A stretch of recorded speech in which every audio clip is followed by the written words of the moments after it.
Okay.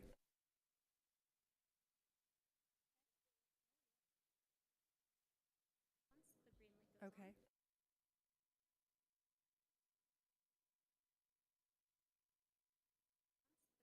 Okay.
So I left a message for Jesse. I did speak to Jason Gottsman.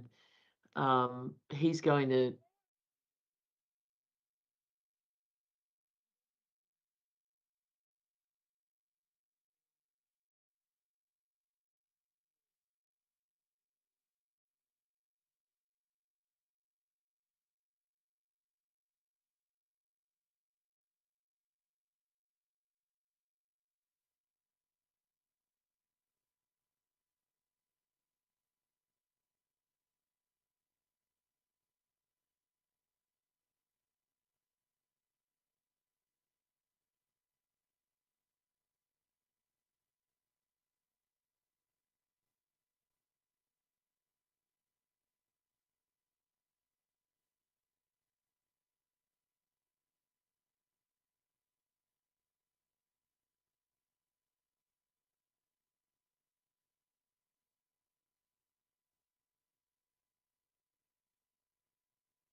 The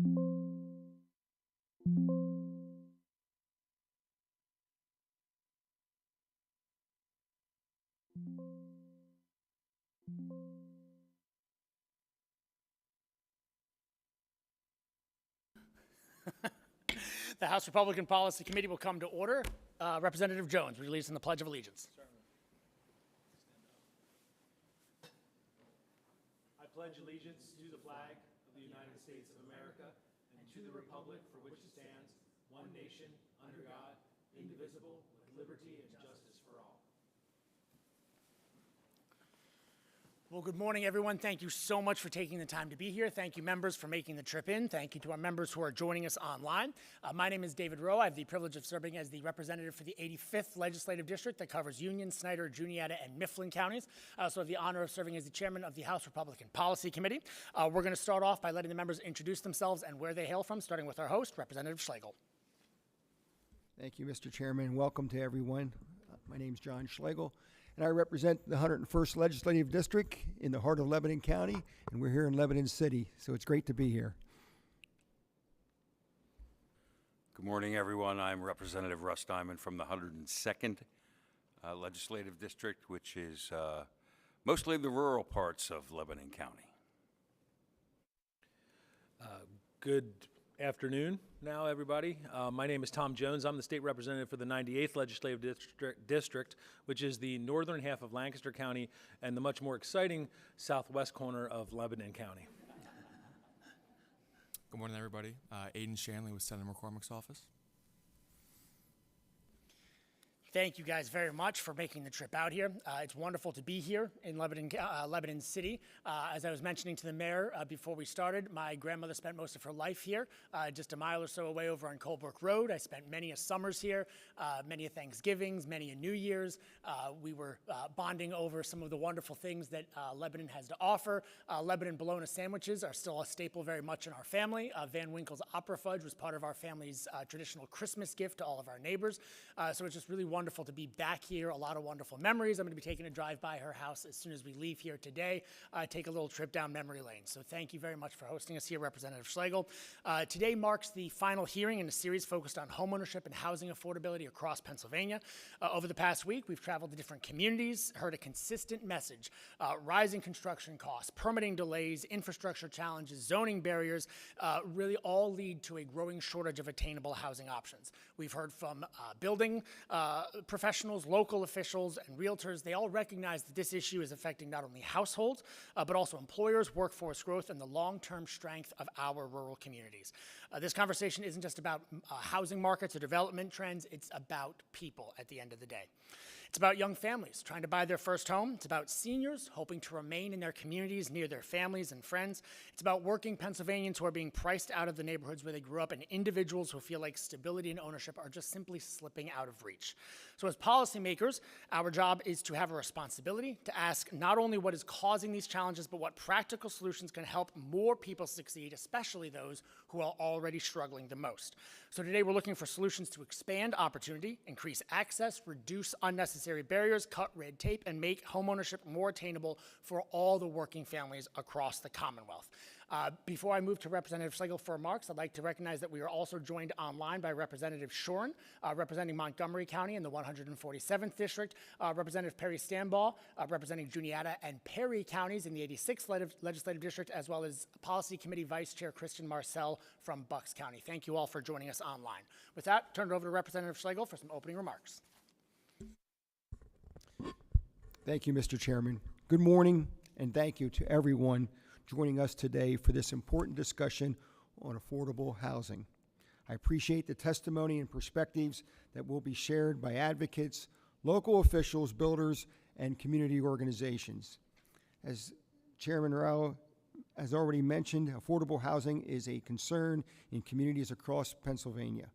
Families, seniors on fixed incomes, young professionals, first-time home buyers, and working families are all feeling the pressure of rising housing costs and limited availability. Strong communities begin with opportunity, personal responsibility, and economic growth. Housing policy should reflect those principles by encouraging investment, reducing unnecessary barriers, promoting practical solutions that help people achieve stability and independence. Today's hearing is an opportunity to examine the factors contributing to the housing shortages and affordability concerns. This conversation should not be about one-size-fits-all mandates. Local flexibility and public-private partnership will continue to play an important role in addressing these challenges. I look forward to hearing today's testimony and having a constructive conversation focused on practical, responsible solutions to help address this important topic. Thank you to all for being here. Thank you very much, Representative Schlegel, for hosting us today. We've got two fantastic panels today, folks that we are excited to learn from, to ask questions of. We're going to start off with our first panel, who's already seated here. Madam Mayor Sherry Capello, thank you very much for hosting us in your wonderful city. Congratulations. No tax increases for 11 years. As a former municipal official myself, I know that that is a tough thing to do. Thank you. Because prices go up and budgets get tighter every year, so well done on that. Caitlin Lockhart, she's the Executive Director of Lebanon Housing Collaborative. Thank you very much for being here. And Kyle Wegner, owner of Revital Home Company. Did I pronounce that right? Revital Home. I was going to say it was one or the other. Thank you very much for being here today. We're going to start off with you guys. We're going to turn it over to you. We'd love to hear from you, 3 to 5 minutes of remarks, and then we're going to turn it over to members for questions. When we get to questions, we are here to learn from you, so members might ask the panel a question as a whole or an individual, but still you are welcome to jump in at any point if you've got something to offer. We're here to hear from you. So Madam Mayor, we're going to start with you. Thank you, Mr. Chair. Mr. Chair, members of the Pennsylvania House Republican Policy Committee, good morning. Thank you for the opportunity to testify today. My name is Sherry Capello, and I serve as the mayor of Lebanon. I appreciate the committee's willingness to hear directly from local officials who are working every day on the front lines of Pennsylvania's housing challenges. I especially appreciate the committee's desire to hear practical, on-the-ground experience and real-world challenges facing our communities. Too often, housing discussions happen at a theoretical level, but local governments are dealing directly with the actual impacts these policies have on families, neighborhoods, employers, and economic growth. In Lebanon City, housing is not simply a development issue. It is directly tied to affordability, workforce retention, economic opportunity, neighborhood stability, and quality of life. The city recently completed a housing needs assessment, and the findings confirmed what we are experiencing every day. Lebanon City has an estimated housing gap of nearly 2,000 units over the next 5 years, including more than 1,400 rental units and over 500 for sale units. The shortage exists at nearly every affordability level. Our vacancy rates are extremely low, only 0.5% for multifamily apartments, while affordable housing developments maintain waiting lists in the thousands. At the same time, families are facing financial pressures unlike anything we have seen in years. The rising costs of groceries, gas, utilities, insurance, and everyday living expenses, combined with the rapidly increasing cost of housing itself, have significantly reduced the ability of many residents to afford home ownership. Even when families qualify financially, the cost of purchasing and maintaining a home often makes home ownership feel unattainable. In many cases, there is simply not enough financial incentive or opportunity available for working families to pursue home ownership successfully. We are seeing this challenge firsthand through local housing programs. The city partners closely with the Lebanon County Redevelopment Authority, which administers a county-wide first-time homebuyer program using home funding through the Pennsylvania Department of Community and Economic Development. While we greatly appreciate this funding source, the reality on the ground is that the program has become increasingly difficult to utilize effectively. One challenge is a cap placed on acquisition costs for eligible homes. In today's housing market, very few available homes fall within those price limitations. Additionally, the property must fully comply with home program standards and code requirements at the time it is sold to the home buyer. In practice, many affordable homes require rehabilitation before they can qualify. This means the Redevelopment Authority must first acquire the property using its own funds, complete the rehab work to home standards, and only then sell the home to the first-time buyer. The practical question becomes, where are local agencies supposed to obtain the upfront acquisition and rehab funding needed to make these projects work? The program did not always operate this way, and the increased complexity has made implementation significantly more difficult for local communities. Similarly, our Lebanon City Land Bank has faced major changes in how it acquires properties. Originally, the land bank was designed to utilize judicial tax sales to acquire blighted or abandoned homes at reduced cost for rehab and resale to owner occupants. However, in today's market, very few properties ever make it to judicial sale. Instead, properties are increasingly purchased at sheriff's sale or sold privately before ever reaching that stage. As a result, the land bank has had to shift toward private acquisition, which often means purchasing properties at or near market value. Despite the fact that these homes typically require substantial rehabilitation, the financial reality is difficult. By the time acquisition, construction, code compliance, and carrying costs are added together, the total investment often exceeds what the property can reasonably sell for to an owner-occupant household. Programs such as FAIR funding through the Pennsylvania Housing Finance Agency have been incredibly valuable in helping address these gaps.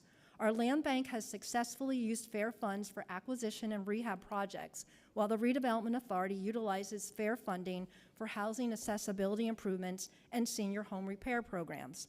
However, because FAIR is one of the more flexible and effective housing funding tools available, it has become extremely competitive statewide. Demand for these limited dollars continues to grow, while local needs continue to outpace available resources. Another practical challenge local governments face is program consistency. We deeply appreciate the state staff members who work with us and provide technical assistance. But when policies, interpretations, or program requirements change frequently, often with new program management, it becomes difficult for local agencies and nonprofit partners to sustain momentum and effectively plan long-term projects. Housing development and rehab projects take years to complete. Stability and predictability in program administration are critically important. Another reality we face is that many housing assistance programs have extremely strict income limitations. While those programs serve an important purpose, they often leave out working families who earn too much to qualify for assistance, but not enough to realistically afford today's housing costs. At the same time, even when buyers qualify for assistance, there is an extremely limited supply of homes available to purchase. The city is now exploring additional tools, including the use of federal community development block grant funds for mortgage subsidy or down payment assistance programs. However, even those programs face practical market limitations. Although the allowable purchase cap was recently increased to approximately $234,000, many homes now exceed that amount due to rising market values. In other words, the funding tools often no longer match the realities of the housing market. Despite these challenges, cities like Lebanon are also filled with opportunity.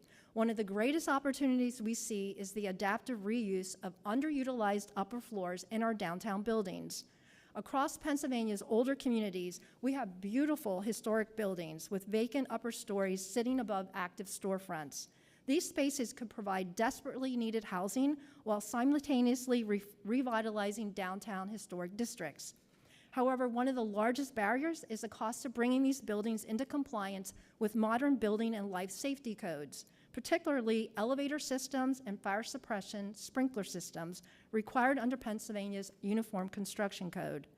Private property owners are often willing to invest in the apartments themselves. The challenge is the extraordinary cost of the code compliance infrastructure needed to make these projects feasible. I previously raised this issue directly with Governor Shapiro and Lieutenant Governor Davis during a meeting with fellow mayors from across Pennsylvania. I encouraged the creation of a dedicated state funding stream specifically designed to help municipalities, developers, and property owners offset the costs associated with elevators, sprinkler systems, and other major code compliance improvements tied to upper floor residential conversions. This type of targeted investment could transform communities across Pennsylvania.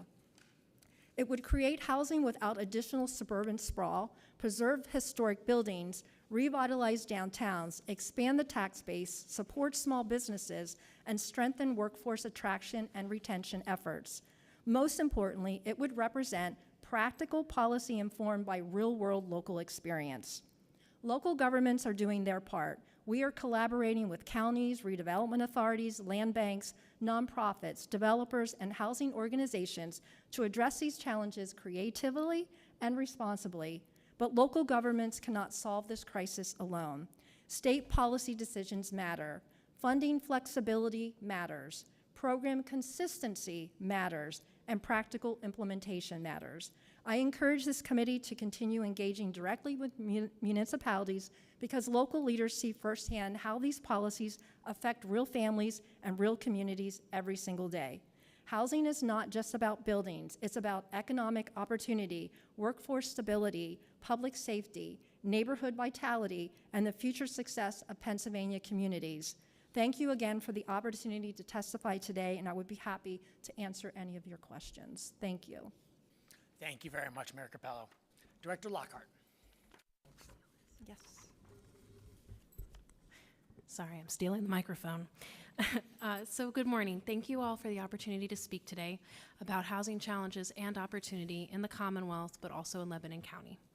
So in 2023, like the mayor mentioned, Lebanon County completed a comprehensive housing needs assessment that examined housing availability, affordability, the demographic trends, and the economic pressures across our county. Through community feedback, we learned something that was also very clear, and that's that Lebanon County has a housing shortage across every single socioeconomic level. The Lebanon County Housing Collaborative is a direct result of that study, which was built and created to address the challenge through coordination, planning, education, partnership development, and policy advocacy. My role as Housing Development Director is to help connect municipalities, directors, developers, nonprofits, housing authorities, employers, health systems, and community organizations into a more coordinated housing development pipeline. Our work spans the full housing continuum: prevention efforts to help residents remain housed, intervention during crisis situations, preservation of existing housing stock, and development strategies that expand housing opportunities across income levels.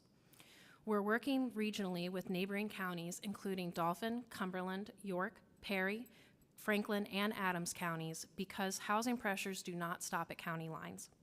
One of the clearest things that we have heard from agencies is that individuals who are exiting crisis situations are often forced to navigate extremely limited placement options, including survivors of sexual assault and domestic violence, seniors, families who experience homelessness, and those with mental health issues and disabilities. Housing providers and service agencies are reporting longer wait lists, increased difficulty placing seniors, and growing challenges finding units that are affordable and accessible for residents with lower or fixed incomes. At the same time, Lebanon County continues to experience population and household growth, particularly among older adults. The 2023 Housing Needs Assessment projected that senior households would experience some of the most significant growth over the coming years, increasing pressure on an already limited supply of affordable and accessible senior housing. We are also seeing increased pressure on workforce households.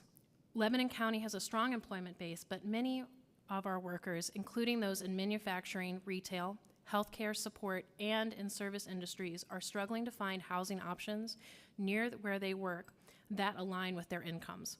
The result is that many higher earners leave the county to work, and those who work here cannot afford housing, which leads to a deep economic imbalance. The good news is that there is practical and achievable strategies that can help communities to respond.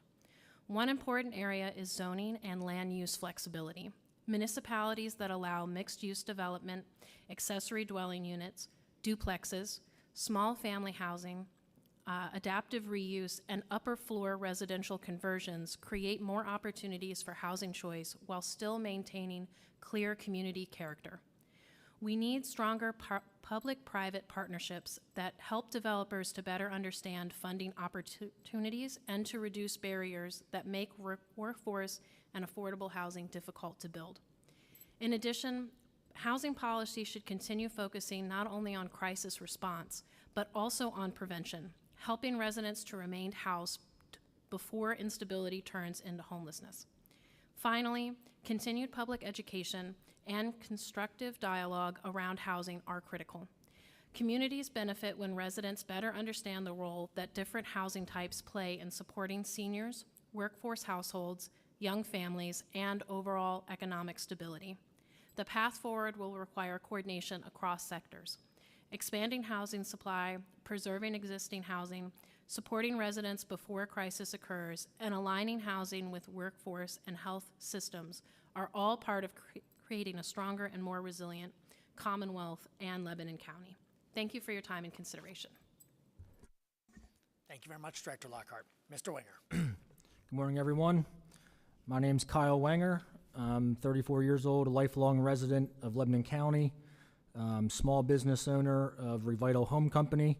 When I say small, it's literally just me with a team of subcontractors that I've worked with now for over a decade. I mainly invest in real estate. I'm a self-proclaimed housing enthusiast.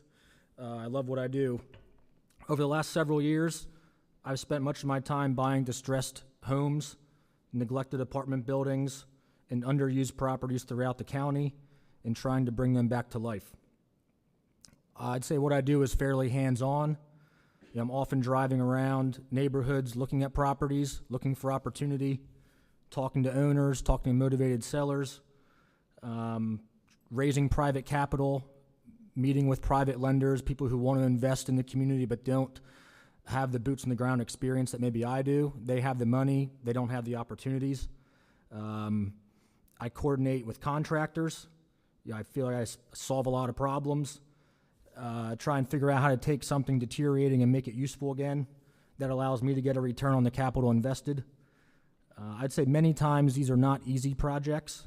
These are properties that have tremendous amounts of deferred maintenance, vacancy, often mismanaged, from a tired landlord, slumlord, if you will, aging mechanical systems, roofs, plumbing, electrical, all that, code issues, condemnation, buildings simply that people stopped investing in. I take on these projects, oftentimes very difficult, but I do it because I genuinely want to see improvement. That's the kind of the fulfillment part for me, is taking something run down and making it useful again and active back in the community. That's kind of the mission for Revital Home Company. It's bigger than just simply renovating buildings. It's providing quality housing for people that need it. I wouldn't say it's luxury, but I wouldn't say it's bottom of the barrel. It's just clean, safe, housing that's updated, that our county, city desperately needs, in my opinion. I'm not here as an expert, policy expert or academic. I'm standing here as someone who's kind of boots in the ground, works in housing every day, works with a variety of different people, tenants, contractors, municipalities, third-party vendors, insurance, all that type of stuff, and really just try and figure out a way to make these projects work and stay in budget, and it's extremely difficult. I honestly want to be honest about affordable housing conversations. I think sometimes most of what I do probably is not considered affordable housing. Renovating housing is expensive, labor's expensive, materials are expensive, insurance, utilities, permits, financing costs, cost of money, it all adds up. You take a building that needs fully renovated, there's a financial reality to that process. I also don't think affordability is simply just what is the cheapest rent. I think affordable needs to be safe, it needs to be updated. We need to preserve, existing housing stock and improve it. I also, I'm a landlord. I manage about 80 rental units throughout Lebanon County. I do participate in Section 8 housing in some capacity. I also work with the HUD-VASH program, where I rent to veterans in need of housing. I work closely with those organizations to identify people in need, and I do my best to collaborate with those organizations.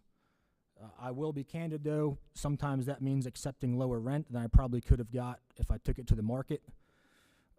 Also, it means more paperwork oftentimes, inspections, oversight, coordination.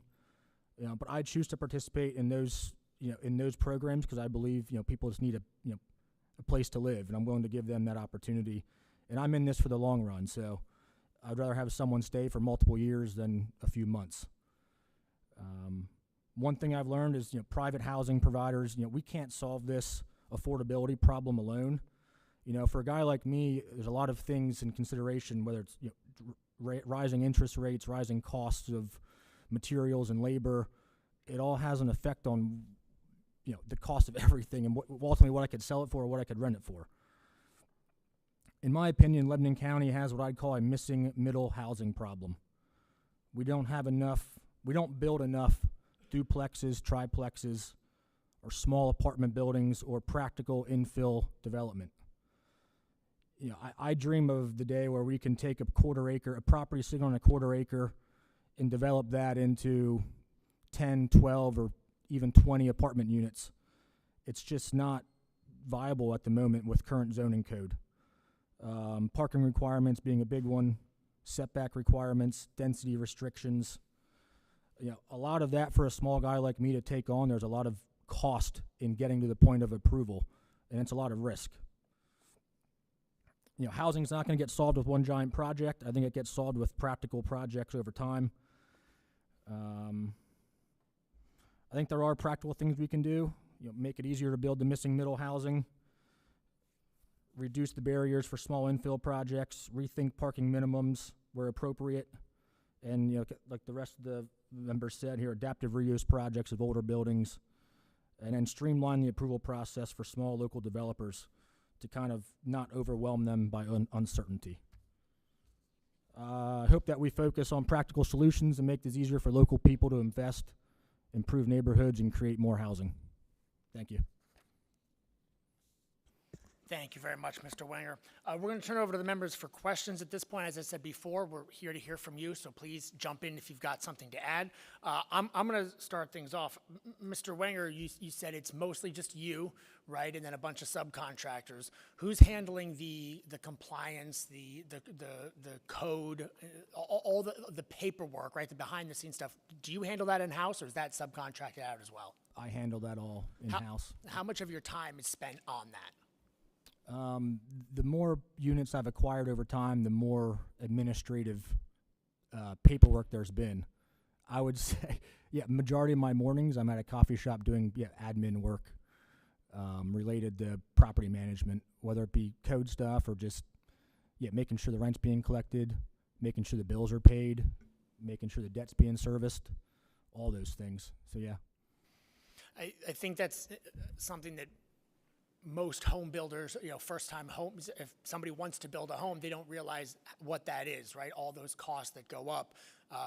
We were up in Rep. Olsenmer's district, and I mentioned that I could not live to afford where I live now if I wanted to buy a house in my community, because there's only one home for sale in the whole neighborhood, and it's listed at over $1 million. And there's only 3 new builds that have gone up in the last year, and the cheapest one is $795,000. And it's a 4-bedroom house on less than half an acre. We're not talking about Manchester. I couldn't afford to live where I live. And so you think of working families, somebody who wants to start a home, somebody who wants to move to a neighborhood. It's just completely unrealistic, and people are getting priced out of the area. So Director Lockhart or Mayor Capello, are you seeing that sort of,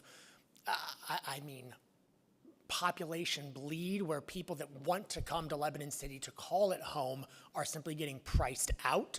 Or is that something that you haven't seen necessarily yet? Because, people are unfortunately moving away, if it's not to other communities, it's to other states where they can simply find cheaper housing. We talked about yesterday how Virginia and Maryland and New Jersey, right, not states that you necessarily think of as like regulatory lands of freedom, but they're still outpacing us in new home builds by far. So are we losing population? Are we losing workforce because of the inability for people to want to come here, start a home, find that place to raise their family? It's just not realistic for most people. I believe that may be a possibility for Pennsylvania. Here in Lebanon County, and in particularly Lebanon City, if you're looking at rentals, our rental, what the landlords are charging our residents is more than what you would see in an adjoining township. And they're building brand new and charging, say, $1,400, $1,500, $1,600, $1,800, and they're charging the same thing in here for older, not as nice, and they're not Kyle's properties, because his properties are beautiful. But, and that is because we're the county seat, we're the center of all the social service agencies. People need to live here for many reasons. And property owners know that, and they're able to charge higher rents. So that is very frustrating. We don't have the land to build a lot of new units. The land that we do have available that was vacant property is, we can see every year, townhouses are being built, tiny homes are being built, and most of them are rentals, rental townhouses. The tiny homes are rentals, but it's still not enough. And that is why we have to turn to the upper floor development. But because of the cost, as I stated in my testimony, of the sprinklers and the elevator requirements, the average person like Kyle, who does extremely, exceptional work, there's so many costs, especially in the last few years, that you can't afford to put in elevators and sprinkler systems. It's not feasible. For what you have to pay, even for a dilapidated, blighted property, which we don't have many of those either.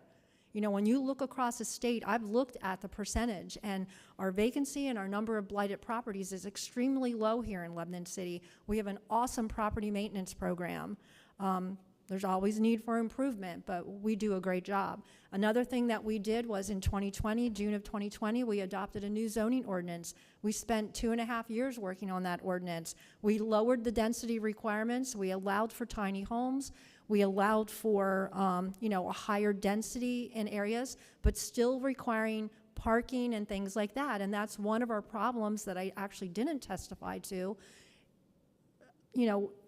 Renovating the upper floor development, we need that long-term parking in our downtowns because we don't want to cause a burden to the storefronts or, the business owners that are trying to park long-term during the day to sustain their businesses. We also have those residential needs for parking. So parking is definitely a problem, and in the residential zoning districts, something, because we've added so many units over the years, parking it's congested, and there's a need to do something more with parking. So that's also a part of this equation. Really quick, I'll just add, I think you'll find the more you dig into housing, the more you see that this is a domino effect. Housing isn't just a house. Housing is parking. Housing is updating the codes. Housing is, where am I close to social services? I think you'll find with the panel that'll test after us that there's a lot that goes into providing those social services and making sure that people are housed and okay. And just to answer your question really quick, I think part of what Lebanon County is also experiencing is what we are calling a bedroom community. So it is cheaper to live here but work somewhere where you can make more money. And part of the problem that then causes is we're pricing out people who don't have the option to leave here. I don't know what you've heard from your other testimonies, but I think it's just really important to mention, you asked, are we losing workers to other states? What's happening to the people that can't leave? What's happening to the people who are stuck here who can't afford to be here? And I think that's something that should be considered in what you're doing. The posters behind you, I think, really speak to that. And part of what I just want to make sure that we focus on today as well is those individuals who cannot have an option to leave. So while, yeah, we might lose a few people, they're still living here. They're able to leave and drive somewhere else and go get a job where they can afford to live here. But there's so many people, and the mayor did mention that, who cannot afford to live here or afford to build here. That's what I wanted to add. One last question, and then I'll stop hogging the microphone. As a community that has presumably a lot of renters, saw a very interesting report that Pennsylvania's median rent rates have increased faster than that of New York City. How much of that is driven by whether code enforcement, things that you now have to do that you wouldn't have had to do a decade ago, whether it's the new codes coming out or some sort of compliance? How much people see rents go up, but they just assume it's, oh, these people are pocketing more money. They don't see all those behind the scenes, as you said, soft costs. So how much is your local rent rates being driven up, not because somebody's pocketing the difference, just because the state is coming in with new codes, new regs, new requirements that just drive up costs on everyone? It's both. It's because of code requirements and the rising costs to, like Kyle testified to renovate. It's just extremely, compared to even 10 years ago, it's outrageous. Even in the last 5 years, it's just outrageous how dramatically it has increased. And The other thing is supply and demand. You know, we're very limited with our number of housing units, whether that's for rent or for sale, and so they can charge more because it's supply and demand. They can charge more. Yeah, I totally agree. I think when I spoke at the Housing Collaborative a month or two ago, is the price of homes has gone up so much in such a short period of time, and interest rates have gone up in that same kind of gap, that, you know, a landlord, if I was on an adjustable rate mortgage, a 5-year fixed mortgage that was at, 3.5%, that's now 6 3/4, my expenses have gone up literally overnight. If I don't raise the rent, I'm going to be negative every month, and I'm not in the business to try and lose money. I'm doing this for a living. I'm a for-profit entity. So I think that has a role too. A lot of landlords have went through this adjustable rate mortgage process where their expenses are not, their debt service is higher, and they pass that on to the tenant. And it just calls for a bunch of, chaos. I deal with it, everyone's always looking for a cheaper place to live. What I try and combat is I'd rather have my place be so nice that they don't want to leave it and they're willing to pay a little more. Not always true. They still want to move in with a relative or find somewhere cheaper at less quality. I think, And Mayor, yes. Just to add, we see a lot of that too. We see a lot of homes, even apartment units, where there's more individuals probably than there should be. And it's because we don't have the housing. Your quote, I think, in your testimony summarized it very well, that private property owners are willing to invest in the apartments. The challenge is the extraordinary cost of code compliance infrastructure needed to make these projects feasible. And it's unfortunate when you see blighted properties come up, not because nobody wants them, but because the cost, the amount of money you'd have to put into them, it would simply be impossible to ever have a return on investment on that. So if we want to be incentivizing the private sector to do what Mr. Wenger does so well, making it affordable for them to do that is something that we can pass along to either renters or buyers down the road. Representative Jones. Well, thank you for your testimony here today. And some of the things that we talked about, one of the things that we talked about was parking, parking limits and those sorts of things, how many vehicles are allowed on a particular lot. That plays into it. There was a package of bills that moved through the Housing Committee. I sit on the Housing Committee, and there was a lot of different things addressed by various pieces of legislation that were proposed. One is the ADUs, auxiliary dwelling units. That's something that was addressed. One thing that Mayor Capello, you mentioned was if you have a 3, 4, up to a 6-story building, I believe one of the pieces of legislation would allow basically reduce requirements to where there could just be a single stairwell. So that way you're not having to completely reconstruct. It removes some of that cost prohibitive, the requirements that are on developing out existing buildings or older buildings. So some of the legislation that's proposed like that is, I think, a step in the right direction for opening up more housing opportunities. One of the things that Kyle, you mentioned was Mr. Wenger, that you mentioned was about parking. Has there been any move towards, because I think what happens is, well, first of all, I live in a small town, and if somebody does an Airbnb, it's immediately a civil war over who gets that parking spot, right, on the street. People are putting chairs out, it just gets crazy. But the problem is impermeable surface. So you can't just pave over the backyard, right? If you take a home and you renovate it to be a 2-unit or a 3-unit apartment or a duplex, you can't just pave over the backyard because of creating that much more impermeable surface. Has there been any move towards the permeable pavers, where have you ever done that, where you can create off-street parking but still have the permeable surface so that you don't run into those restrictions? Is that something that's been explored, or do you see anybody doing that? I don't have any experience with that or have come across a project where I've looked into that yet. Okay.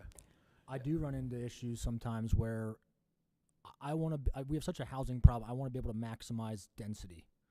I want to be able to take a quarter-acre lot and maximize that to the maximum number of units I can build. The constraint there for me is the parking. It's one parking spot per one bedroom. So that where I think I could want to be able to build 18 units, I can really only build half of that because I can only fit 9 parking spaces, and then I'm constrained to only one-bedroom units without going and getting variances and finding other parking elsewhere. It's just it's difficult to make the numbers work from a return standpoint to only build 8 units, new construction, stormwater management, sidewalks, the whole gamut, permitting. Right. You're at several hundred grand before you even get your plans approved. Yeah. So the permitting is an issue. Another thing that was mentioned was when you go for fair funding, or organizations go for fair funding, you mentioned that you're running into this issues with stability and predictability and program administration. Do you have any suggestions as to what could be done to streamline that and bring more stability to that process? What are your suggestions that you would make to bring stability there? I don't know, and again, we are extremely grateful for the technical assistance that we received from the state and those staff members. They have been extremely helpful. It's just whenever we see a change in leadership or program managers, sometimes like with our CDBG funding, our program income, they want you to use that first, or you're not allowed to use it. You have to send it back, and then you get a new manager, and it's like, why didn't you use this? And it's like, oh, okay, well, the last program manager said we shouldn't. So it's just if there could be consistency, because like I said, these projects are long-term, they take several years. If we knew that we could use our program income, which is basically the repayment of loans, because some of these programs are loans, some are grants, some are combined, and that's another thing that changes. Sometimes we put a program together and they want it to be where the person does have to put money back, make payments back, and other times they're like, no, we want you to push out all that money and they don't have to return it. We would ask for some consistency so we can plan long-term and better utilize and be more effective with our money. If I may, very quickly, the city of Lebanon, and I know I'm just speaking for the city, we changed our zoning ordinance to allow for a larger maximum impervious area. Our problem is we have long and narrow properties, so it's very difficult to get driveways and off-street parking. We do allow for pervious pavers. We've put in pervious parking lots like at Coleman Memorial Park, and the county put one in at the Ag Center. So we do utilize those, but people don't use them frequently because there are challenges with using them is there's heavy use. So, but our difficulty is more long and narrow properties, and we don't really have an opportunity to add a lot of off-street parking, which is why, especially in the downtown, we need the parking garage. Right. Thank you. Chairman Diamond. Thank you, Mr. Chairman. Mayor Capello, in your testimony, you talked about the cap placed on acquisition costs under the home program. What is that cap? I think it's $234,000. Okay. And you also talked about the standards and code requirements that a particular property needs to meet when it's. Does that include like all ADA compliant stuff? What are those requirements? So I'm mainly talking about major items like elevators and sprinkler systems. Those are the two most costly, I think, infrastructure improvements that need to be made if you're converting like storage on upper floors into residential units. So I mean, the focus of the hearing here is basically expanding access to home ownership, but if you're doing an upstairs, downstairs kind of retail and then residential on top, I mean, that's not going to be home ownership. I don't know, unless you can like subdivide it into a condominium or anything like Correct. that. So, I mean, chances are we're not going to get the building owner to live upstairs. So that's not, it's going to be a rental unit. Correct. And I just wonder, is there no way around if you're putting a residential above a business? You absolutely, does every one of those units need to have an elevator? If you're having multiple units, if you're creating new units, Yeah. when you reach a certain number and you have commercial on the first floor and several residential units on the upper floors, it is a requirement to have sprinklers and elevators. A lot of this just seems to me that we're trying to fit a square peg in a round hole. In that, you know, when the city of Lebanon was originally developed, I mean, nobody had cars. I mean, it was a walkable city, and we're trying to do this. We're trying to adapt modern life into a place that was not built for modern life, and I don't see why we can't somehow, legislatively or policy-wise, you know, try to knock the corners off that square to make it fit better in a round hole. Mayor, I've talked to you many, many times. Yes, you have. About my frustration about, you know, the trend to develop on open farmland in Lebanon County, which I mostly represent, versus, you know, how do we make this easier for people to come into a walkable city like Lebanon and redevelop what's already there, rather than plowing over good farmland? One of the most frustrating things I saw was not too long ago, and this was near, and it doesn't frustrate me because it's near my home, but somebody's putting affordable housing in a place nothing's walkable. You have to own a car. That's not affordable housing. Affordable housing is something that's here in Lebanon City. And, you know, we see this all across Pennsylvania as well. Our third-class cities are all suffering from the same plight. You know, what you're doing here and what you're seeing here in Lebanon is not uncommon amongst third-class cities in the state. It's just frustrating to me that we haven't been proactive in making redevelopment of already existing urban areas where the infrastructure already exists, rather than building, you know, brand spanking new stuff out. And you alluded to it in your testimony, creating a suburban sprawl. So I mean, You asked, what can we do? yeah, I We mean, have to it's make like, it financially Exactly. feasible to do. yeah, and you know, Mr. Wenger, I mean, I absolutely can relate to some of your frustrations. I recently completed, it was a 10-year process, renovating my own home. You know, taking old and essentially building a new house inside and outside of an old house. But you know, in the end, I looked at the numbers. It probably would have been more financially feasible for me to just bulldoze what was there. Now, I had sentimental reasons for wanting to keep the original structure because it was in my family for 4 generations. But, you know, there's not that sentimental when you're buying a property, a dilapidated property, say in a third-class city. Why would you choose to rehab it rather than just like bulldozing it and, you know, building fresh, and maybe you can build more units, you know, that sort of thing? Do you sometimes find yourself in that same situation?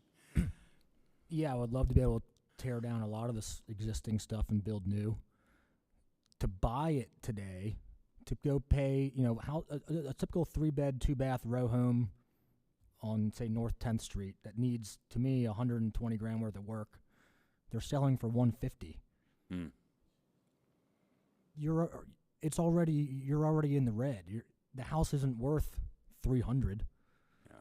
To tear it down, there's another 20 grand of tear down expense after you're paying 150. If I was allowed to build 20 to 30 units there, it would make a ton of sense. You can't even build 2. Right. The math doesn't work. All right. Thank you. Of course, thank you, Chairman Diamond. Representative Jones. Real quick, is there, here in Lebanon City, is there a vacant property reinvestment board? Is there a program for taking blighted properties, specifically blighted properties or properties that have been deemed blighted, and then putting them on the market. I know, Mayor, that you spoke about this.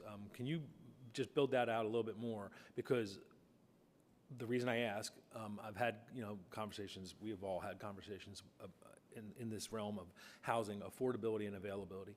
If we increase availability, that will start bringing prices down to be affordable. But the barriers to availability are often regulation, regulation, regulation. That's what we've run into time and time again. And I can start blaming all agencies because of the regulation, but not going down that path. One of the things I ran into, Habitat for Humanity, they could renovate 12 homes in Lancaster City, but they can't because there's a cap on how many homes they can do, right? And so they could be so much more efficient, and even if it's just one or two, Mayor, you could speak to this as far as taking blighted properties and renovate, and when you bring one property up, it brings the neighborhood up. What have you seen with that? So we have seen that. 16 years ago, when I first got into office, we had an Elm Street program, but we lost the funding for that, so we kind of just do it on our own. But we started with putting a flower pot on every single porch in that neighborhood and going out and painting fences or painting porches, and then the next door neighbor would paint their porch, and it grew. It works. Oh, I've yeah. seen it. It Yeah. works. What have we done about blighted properties? We had more blighted properties 16 years ago than we have today. It's a very, very low number because housing is in demand and people are willing to try to put some sort of money into the blighted properties because there aren't a lot to obtain. We also created the land bank, and for the first year, maybe 2 years, we were able to acquire properties on judicial sale, which basically gives us a trump card. We're able to get them prior to private developers purchasing them. But there aren't any for the last several years that have come up on judicial sale because they're being acquired through private acquisition before they even get the sheriff's sale, let alone sheriff's sale. At a judicial sale, just in case you don't know, the liens and all of those things are wiped off, and that's how we're able to put more into that property than what the market value is, and hopefully just lose a little bit of money, but we're getting grant funding, so we're able to do that. We do have a vacant property committee, which we use when we're going into a big redevelopment project like the Partridge Street redevelopment project that we did back in 2012, where we have to go in and follow the laws that are on the books for declaring an area blighted, and then we're able to use eminent domain and acquire those properties. We're also looking into a vacant property registration ordinance to require property owners to, similar to our rental license program, if you have rental units, you have to pay us a certain fee every year if your property is vacant, which again, we have such a low number, but maybe to even help give it a little bit more boost, for there are some properties out there that just aren't being rented because the people can't afford to renovate them.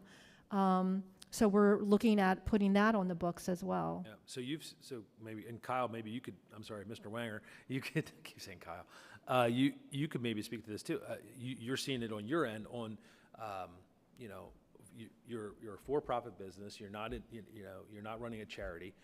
And so when you see that, are you seeing it too, where there's actually not even an availability of blighted homes anymore because they're being, they're being renovated and sold, or what has been your experience? I mean, I drive around the city pretty regularly. There's unlimited opportunity for housing that needs to be fixed and made prettier. It's buying it for the price that allows someone like me to make a profit. Mm-hmm. That's the problem. It costs too much. Mm-hmm. It's not even really a policy problem. The market is just high right now. Expenses are high. And you can't sell it for what the property is going to be worth when you're done putting the money into it. Understood. I go and I'd fill out a request to get all the condemned properties in Lebanon City. I hit that list frequently. And you deal with a lot of just unreasonable sellers. They own this stuff. I don't know why they still own it. It's a liability for them, but they want an astronomical price for it. Yeah.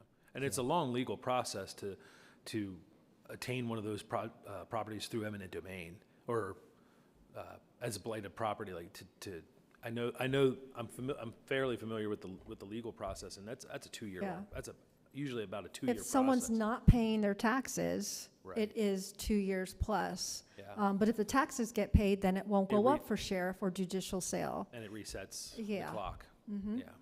Yeah. Okay. Representative Schlegel. Thank you, Mr. Chair. And given that I'm clearly the oldest person in this room, I'm going to reserve the right of calling everybody by their first name. Kyle, I think I know the answer to this question, but I'm going to ask you anyway because I want to hear it from you. You just talked about the concerns with cost. Things just cost too much to do the kinds of things that we're talking about doing that are going to help people. I heard someone make the comment that really this issue and addressing this issue is about interest rates. If we lower those interest rates, we're going to help to obviously cut costs, and that could go a long way. This is part of the quote someone did not say. It was President Trump, actually, by the way, who knows something about real estate and developing. Any truth to that? From your perspective, you lower the interest rates, or at least and significantly, that's going to help to address the issue that we're talking about. I don't think that'll help it. I actually think it might, rates come down. I think values go up. I think people will be able to pay more for a house because their borrowing power might be a little more. I don't see it helping. I just think the stuff's just going to, and I've only been doing this for a decade. I've only really experienced this trajectory of value. So I haven't experienced this, so I don't want to keep saying it's going to go up, but I think lower rates will make the values go up. It's a supply and demand issue, and we just have no supply, and we have a lot of demand here. I appreciate the perspective, which is why I'm glad I asked the question, even though I thought I knew the answer to it, but I wanted to hear it from you. And Caitlin, if I may, you had talked a little bit about early in your testimony the partnerships that you're developing with other counties, Dauphin and Cumberland, Adams, I think, and Perry in particular. Can you just give one example of some progress that you have made with the other counties? Absolutely. So we have started up a regional, there's not a title yet, sorry, the regional coordination meeting between these counties. And the goal is to actually go in on regional grants to be able not to build houses. There's no grants that are going to fund that across multiple counties currently, but to do education for tenants, to do education for landlords, to increase the ability for the coordinators or the directors to go out and be able to provide policy updates in the community, to meet with individuals like Kyle or even the mayor in these different regions and be able to fund like brainstorming sessions, so that essentially we're trying to get grants so that there's more power being put behind how do we solve this issue, boots on the ground. Another thing that I've really valued and that I've heard from the other coordinators/directors is being able to learn from each other. Because again, this is not a Lebanon County issue, this is a Commonwealth issue, which you guys have obviously heard through other testimony and understand well. So to be able to learn from what is working in other counties and then bring it back and implement it in ours is a huge benefit, because this isn't a problem that has never happened, but this is a problem that's happening on a scale that no one person can solve. Every question that you've asked is a great question, but changing one code won't solve this problem. Changing interest rates won't solve the problem. This is a multifaceted, again, domino effect issue that's happening, again, not only in Pennsylvania, but across the county and country, sorry. So point being, I think the collaboration is the key to understanding the value between the regions. Thank you very much. Absolutely. And we're certainly glad to have you in the leadership position, because one of the things that I always thought from the very beginning with the development and the use of the housing study is that we needed leadership, and now we have it. So thank you very much, and it's great to bring Kyle into the the fold as well, because I think that's been very insightful and informative. Mayor Capello, you made a comment early in your testimony, and you talked about the first-time homebuyer program, and I got the impression that the program as it exists now has changed from some time ago, and I kind of got the impression that you thought that earlier program for first-time homebuyers was better than my words, not your words, but than the existing program. Could you talk a little bit about that, please? So I think we were talking about like the rehabilitation, and before you could sell a property to the homeowner and then use rehab funds to rehab it, and then at the end, as long as it was in compliance, you were good. Now the redevelopment authority has to do all the rehab costs up front before they sell it to a first-time home buyer, and that's where the difficulty, because they need to get upfront money before. The other way, the person buying the property would be purchasing the property and they're paying for those costs. We're just paying for the rehabilitation costs through the grant program. But now everything has to be upfronted by the redevelopment authority. That's who we partner with. So that's the biggest change. The first-time homebuyer program, again, the cost of homes has significantly increased, that there really aren't a lot of homes available that meet that income threshold and the amount of the home that would be permitted to be purchased. So that makes it even more difficult. So while there's many people that want to buy their first home, the supply isn't there, and the income limitations and just all of those, the financial limitations don't allow. So we really have a very extremely low number of people who are utilizing the program for all of those factors. Thank you very much. Mm-hmm.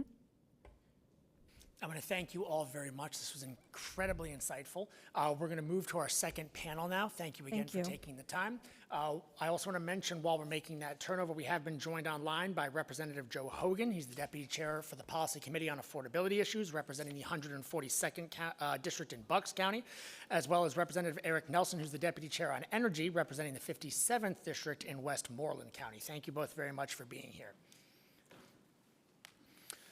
Rolling into our second panel, we've got Brian Smith. He's the Executive Director of Lebanon County Christian Ministries. We've got Christine Hartman. She's the Administrator for the Community Action Partnership of Lancaster and Lebanon Counties. And then we also have Jocelyn Stakem, hopefully I pronounced that correctly, who's the CHIP Coordinator and Housing Specialist for the Lebanon County Mental Health, Housing, Intellectual Abilities, and Early Intervention Program. That one is a mouthful. Same rules as we had before, guys. We'd love to hear from you for 3 to 5 minutes, then we'll turn it over to members for questions. We're here to learn from you, so please feel free to jump in at any point. Mr. Smith, we are going to start with you. Well, good morning. Thanks for allowing us to be here. I'm going to shift it up a little bit, and I provided you some written testimony, have some conversation. I first wanted to thank Kyle for being here. I think in this panel, these two panels, Kyle is the one who has stepped up privately and said, I want to make a difference in this community. We're all part of agencies and organizations, and utilizing those resources, we'd like to think in a positive way. Kyle has been a tremendous asset to our group since his engagement. And I had to apologize to him for throwing him under the bus and to get him in front of y'all this early in the day. But I'd just like to say, what's affordability? Right? I mean, what is affordability? Affordability looks different for all of us. We've talked about home ownership. The discussion was, how do we look at home ownership? Home ownership is part of this entire need, and it's extremely important. And I think there's a lot of data that shows that home ownership changes the way we invest in our properties, the way we keep them, the way they look. But home ownership is not even possible if we can't take care of basic needs and basic necessities. And food, clothing, and other resources. At Lebanon County Christian Ministries, our mission is to share the love of Jesus through food, shelter, connections, promote well-being, and a healthy community. So I roll that out real quickly. It's 3 pillars of work. It's food, it's shelter, and it's connections. And what I'd like to share with you is that I think that it's important for agencies like ours to be able to support the needs of individuals in our community who are facing all different types of poverty. When we talk about poverty, oftentimes we talk about poverty in the fashion of dollars and cents, right? Our federal government defines poverty based upon your income, but the reality is that our poverty is much bigger than that. We have housing poverty. When we look at the housing study for Lebanon County, the number of homes that individuals are living in that are not completely built out, lacking in running water and kitchens, lacking in bathroom facilities. We have people living in those environments. We look at poverty of time pressure, things that are causing individuals to just not have the ability to get where they need to be and be able to function and get resources to address basic things like medical care. It just doesn't exist. These elements of poverty are the basis where we need to start. And sometimes we forget that we talk about these people, but they're humans. They're human. They're your neighbors, right? They're people that are living down the street from you. They're people that you interact with. They're the people that you buy your groceries from, and they're humans. And sometimes we forget that. You know, my former pastor used to say, I was a man before I was a pastor. And I'd like you guys to remember that you were humans before you were representatives. Something's changed, right? But at the end of the day, these are our neighbors that we need to care for. We need to provide dignified environments for. And frankly, we need to do what our vision statement is, and that's investing in the people so that we can improve lives. We can talk about investing in buildings. We can talk about investing in zoning changes, but we are absolutely in a space where we are not investing in our neighbors. When we have a problem with our neighbor, we go to Facebook. We don't go to their door, right? We've created an environment where we're just struggling with that. And I'm just asking you just to take a minute and say, how does housing relate back to just humans? I want to share a little bit with you about our Uplift Light program. I provided you a report that's a detailed data report about our Uplift Light program. But what I wanted to address is bring it back to the human factor, that in this process, we have individuals that come to our ministry who are asking for assistance for basic needs like utility assistance, like clothing, like how do they get connected with another partner agency. And one of the things that we've done is we've broken down the barriers to make it a human approach. And we actually sit in a room with no computers and a notepad, and we have a conversation with a person across the table from us because we want to know what it is that's on their hearts and what's on their minds so that we can refer them to places, that we can connect them with resources, that we can make their day tomorrow a little better than it is today. And then we want to evaluate that. We want to see what's happening. And what you'll see in here is by investing in folks, and we're not talking about big dollars, right? We're talking in today's hearings, we're talking about putting elevators into buildings that are going to cost $250,000, sprinkler systems. You know, beyond just the install, it's the annual maintenance on things like that, right? The annual maintenance on, it's going to be the fees that are assessed because you have a sprinkler system by the water authority, by the municipality. These are real things that are going to happen on that investment piece, but investing in the humans, this program that we're doing is an average investment of $215 in a household. And frankly, when we started looking at the data, my heart was like, we're going to look at this data because we're going to identify that this value of $215 doesn't exist, and we're not changing the individual's situation. And I was wrong. And we dug into it. We interviewed 605 households in a 15-month period of time, and 20% of them followed up with a phone call back to us, or when we called, they answered to do an evaluation where they're at in 3 months. And we found out that they're less food insecure. They're more food secure. We found out that they're actually more current on their utility payments. We found out that they have a little bit of a savings. We found that they're moving in the right direction because we've invested in the person to improve their life. And I just, I think that it's important for us to, my friends that are here today, they're all, just experts in the work they do. And these two lovely humans beside me are going to talk about some really, really important stuff that's going on in our community. But I've just felt really compelled to make sure that when we leave here today, we talk about the fact that we're talking about our neighbors, not a structure, not a building, and we're talking about humans. Maybe I should have read my testimony. I just feel really passionate. I had an opportunity to meet y'all once before, and I sat there and read it, and I just thought, again, you guys are humans, and I want to just share where my heart is that I think as a community, this community of Lebanon, I will speak to Lebanon. I appreciate, South Londonderry has its own challenges, right? South Londonderry in our food hunger mapping study was one of our top food insecure spaces in Lebanon County. Most folks wouldn't have thought of that. Russ, your point of housing that's affordable housing that's not on a transit line, right? And these are the things that Caitlin and the team are doing, is identifying, like, what's our transit line look like? What's it look like to map that? And how do we realign things? I cannot think of a better time to be part of this community than right now. Because what's happening is individuals and organizations are taking their shield off and they're saying, you know what, it's not about me. It's not about my organization.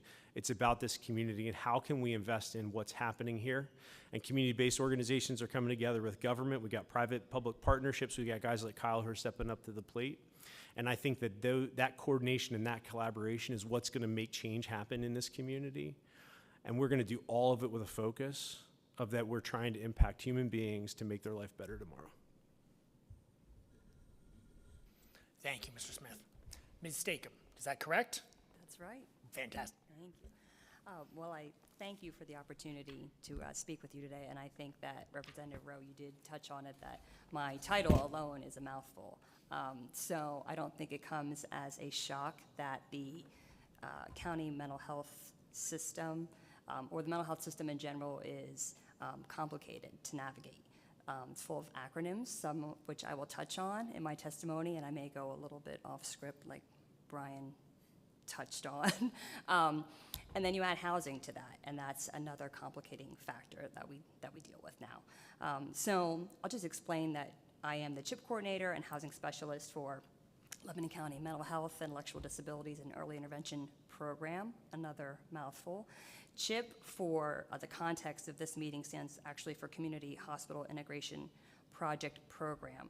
More specifically, I deal with housing programs and other programs that are geared toward adults aged 18 years and older who have been diagnosed with a serious and persistent mental illness.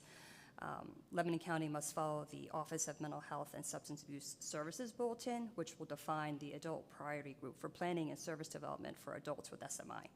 Those disorders include bipolar disorder, major depressive disorder, schizophrenia, schizoaffective disorder, other specified schizophrenia, spectrum and psychotic disorder, and borderline personality disorder. So we are tied to serving those individuals with those disorders. Addition to that, we will adhere to the criteria set by OMSATS for the cost centers, which will navigate the programs that we develop, and the appropriate reporting and monitoring for service development. One of those bulletins, which I did specify in my testimony, is titled Housing Support Services, which enable us to provide to mental health consumers, the recipient, to access and retain permanent, decent, affordable housing, which is acceptable to them, which will mean something to each individual that we serve. There are two services that fall underneath this category: supportive living, which is provided to an individual in a setting which they do not hold a lease, and as a condition of retaining the housing, the individual must receive community-based behavioral health services. The setting may be a private residence or apartment, and the services may also include life skills or treatment. The other service is supportive housing, which is a evidence-based practice. These services are provided in a setting where the consumer would hold a lease, and there is no requirement that services be in place in order to keep that lease. Some of the services which I've listed, but I'll just touch on, could be housing location or relocation, skills training, emergency rent or utility payments, rent guarantees, security deposits, repair guarantees, interim rent assistance, or assistance in obtaining housing benefits. Under this category, we operate a variety of housing programs and services for our individuals. In fiscal year 24-25, we served 95 individuals in our housing programs. We operate 2 transitional housing programs that serve individuals coming from a variety of backgrounds. They could include the foster care system, inpatient hospitalization, incarceration, or some unhoused environment. These programs would offer a safe place for individuals to gain a valuable opportunity and work with a dedicated housing worker as they gain skills to move on to the next step, whatever that may be.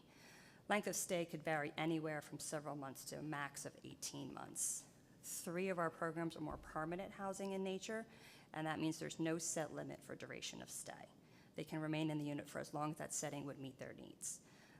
We also oversee another program where a housing worker would meet someone in the community, and that's typically in their own dwelling, and they're assisting them to keep that dwelling. I just want to mention quickly that we do not operate any of these programs alone. We work with a variety of community partners, two of which are here beside me today, also in the audience. We also work with Community Services Group, Keystone Human Services, the Lebanon County Housing and Redevelopment Authority, Threshold, and WellSpan Philhaven, of which we could not do this work alone. I just wanted to briefly mention that there's other housing categories that are not available in Lebanon County, but you may see them in some of the other communities, either through the policy work that you do or the other communities that you serve. The most applicable to the adults that we work with would be either community residential rehabilitation, personal care home, or long-term structured residence, or enhanced specialized personal care home. Of note, Lebanon County does not have any CRRs or LTSRs within their system of care, but like I said, you may find them in some of the surrounding counties to Lebanon. Each county must choose and operate the housing initiatives that work best for them while meeting the needs of their constituents. The money and funding available to that county will also play a part in the decision-making process. We do partner with several of the larger personal care homes that exist within this county, though the county mental health program does not provide any funding for this. We do have one specialized personal care home in Lebanon, which serves 8 of our individuals. The funding for that is provided through CHIP funds, base funding, and Health Choices reinvestment, while the individual pays their room and board through Social Security income. As mentioned, funding for the county housing programs is based on the above allowable cost centers and is comprised usually of federal, state, and county funds, with county funds being a match. These funds are part of the Community Health Services Block Grant, of which multiple departments participate in. It should be noted that there is some flexibility with these funds. However, you're still limited by the constraints of the cost center guidelines. The past several years, this funding has been flat, which creates a system where counties do struggle to maintain their existing services without any increase. Additionally, the Health Choices system does not pay for any housing or any of the support services that are necessary to accompany the housing piece in serving this population. The mental health system is heavily reliant on base funds to support the housing programs and services that it creates, as well as the ability to sustain it year over year. The county mental health program is classified as the funder of last resort. This means that we serve extremely low-income individuals, many of whom do not have any insurance or may be part of the Health Choices system. This is very important to keep in mind as we examine the current average market rate for a one-bedroom apartment in Lebanon can range anywhere between $800 and $1,470 a month, while the maximum Social Security income per individual is currently at $994 per month. Another complicating factor that I'll briefly touch on is the intellectual disability system, which is vastly different than the mental health system, which is based on waiver, which the state does determine slots for. It is the responsibility of the administrative entity to perform function for the waiver and manage enrollment. The number provided for each waiver capacity commitment cannot be exceeded or modified without the approval of ODP, which is the Office of Developmental Programs. The AEs continue to be responsible for ensuring that individuals needing services are enrolled in the waivers where there is available capacity. I offer all this information if you ask me to touch on how my work may impact your future work in policy and legislation. What I can share in my years of working in mental health housing is that it's really not just about the housing. It's about the support services that must go hand in hand with the housing in order for that individual to be most successful. Those are the stories that I have seen the most success, the ones that have come from a long-term state hospitalization who are now in their apartment, many of them for several years. The ones who have turned 18 and just needed someone to offer some guidance and support as they make the next step into becoming an adult. These services typically go unnoticed and do not fit neatly into any funding stream, but they remain a vital piece of the work that we do in meeting the needs of our community. Thank you. Thank you very much. Administrator Hartman. Good morning.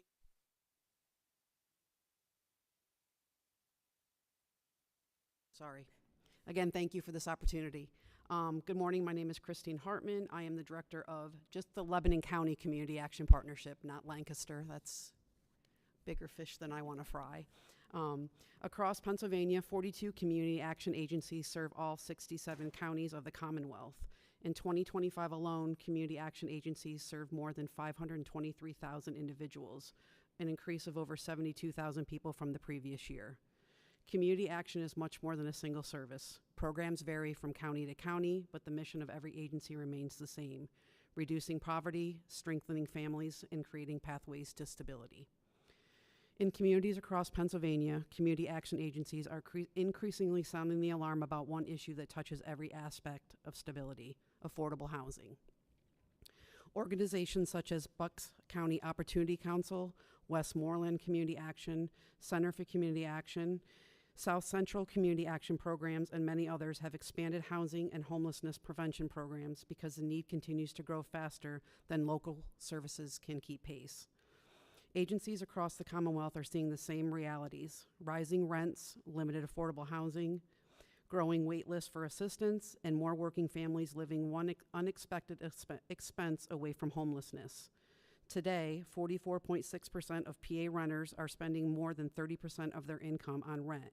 And in 2025, of the 3.4 million people who search for services on PA Navigate, Pennsylvania's closed-loop referral platform, over 27% of those searches were for some form of housing need. Housing instability is no longer isolated to large cities. Rural communities, suburban counties, and small towns throughout Pennsylvania are facing the same pressures. Families who are employed full-time are still struggling to afford housing. Seniors on fixed incomes are choosing between medication and rent. Young adults and first-time workers are finding it nearly impossible to secure affordable apartments near employment opportunities. When we talk about affordable housing, we are not simply talking about buildings. We are talking about health, education, workforce development, family stability, and the future strength of our communities. Right now, too many Pennsylvania families are paying more than 30% and often more than 50% of their income just to keep a roof over their heads. That math simply does not work. When rent consumes half a paycheck, families cut back on food, childcare, transportation, and preventative health care. Community action agencies see the ripple effects every day. Children change schools repeatedly because families are forced to move. School attendance suffers when parents are living farther from work and reliable transportation. Stress and unstable housing contribute to worsened physical and mental conditions. Homelessness prevention teams across the state are seeing more families seeking help for the first time in their lives. Housing affordability is also deeply connected to Pennsylvania's workforce and economic future. Employers need workers who can afford to live in the communities where they work. When nurses, teachers, childcare workers, first responders, construction workers, and service employees are priced out of their communities, businesses struggle to recruit and retain staff. Longer commutes increase transportation costs, employee turnover, and workforce shortages. Community action agencies understand that affordable housing is not just a social service issue, it's an economic development issue. Research consistently shows that stable housing improves educational outcomes, lowers reliance on emergency systems, and strengthens local economies. More so, when we explore healthcare costs, we know that housing insecurity leads to being 50% less likely to go to a follow-up doctor's visit, and when housing needs are addressed, healthcare costs go down, something that we know everyone can appreciate. Every dollar invested in homelessness prevention and affordable housing saves public dollars in emergency shelter, hospital care, law enforcement, and crisis response systems. At Lebanon County Community Action Partnership, we operate on a budget of approximately $2 million. Of that, $1.4 million supports the medical assistance transportation program. That leaves limited funding available for all other services that we provide. In 2025 alone, Lebanon County spent $199,635.50 on rental assistance and $37,732 on emergency shelter, serving 783 individuals. That represents nearly 40% of our available budget outside of transportation services. Because resources are limited, our staff must consistently find innovative ways to stretch every dollar. Currently, we are contributing up to $650 to prevention and first month's rent assistance so that we can help as many households as possible, with a statewide overall average being roughly $1,300 to $1,680. If we are attempted to cover those full amounts, our funding would disappear very quickly. For families seeking emergency shelter assistance, we must first ensure that all other available resources have been explored unless there is a condemnation or domestic violence situation, which we serve those people immediately. This challenge is being repeated in communities throughout Pennsylvania. Community action agencies statewide are increasingly focused on homelessness prevention because keeping families housed is far less costly and far less traumatic than trying to rebuild stability after homelessness occurs. What works is not a mystery. Building more housing at a range of price points, we're streamlining development process that maintain quality and safety, preserving existing affordable housing before units are lost to deterioration or redevelopment, expanding rental assistance and eviction prevention programs to help families remain stable during temporary crisis, supporting partnerships between housing, transportation, workforce development, and healthcare system, encouraging mixed income communities where seniors, young families, teachers, healthcare workers, and service employees can all live and thrive together. Investing in supportive housing models that combine affordable housing with case management and supportive services for individuals facing additional barriers. This conversation is ultimately about the kind of communities we want Pennsylvania to be. Affordable housing is how we say to our neighbors, "You belong here." Recently, I heard someone say, "None of us are home until all of us are home." Housing is how we ensure that hard work can still lead to stability, dignity, and opportunity. I'll close with a simple picture. Imagine a child who sleeps in the same bed every night, catches the same school bus every morning, and sees the same teacher all year long. Their parents know the rent will be manageable next month and the month after that. That stability allows families to plan, to save, to focus on education and employment instead of crisis. That is what affordable housing creates: stability, health, opportunity, and hope. And when we invest in stable housing for families, we invest in stronger communities, stronger schools, a stronger workforce, and a stronger Pennsylvania for all of us. Lastly, I want to remind and challenge us to consider: we can continue to be articulators of the problems, or we can be the problem solvers. I hope that more of us can be the problem solvers. Thank you for your leadership and for advancing policies that make housing attainable for the people who already call our communities home and for those that hope to. Thank you. Thank you very much, Administrator Hartman. I do want to mention we have also been joined online by Representative Ledbetter from the 109th District representing Columbia County. Thank you, Representative Ledbetter, for joining us. I've got two quick questions. First of all, we are live streaming this on a variety of social media platforms, and we typically get people who are dropping comments in and asking questions.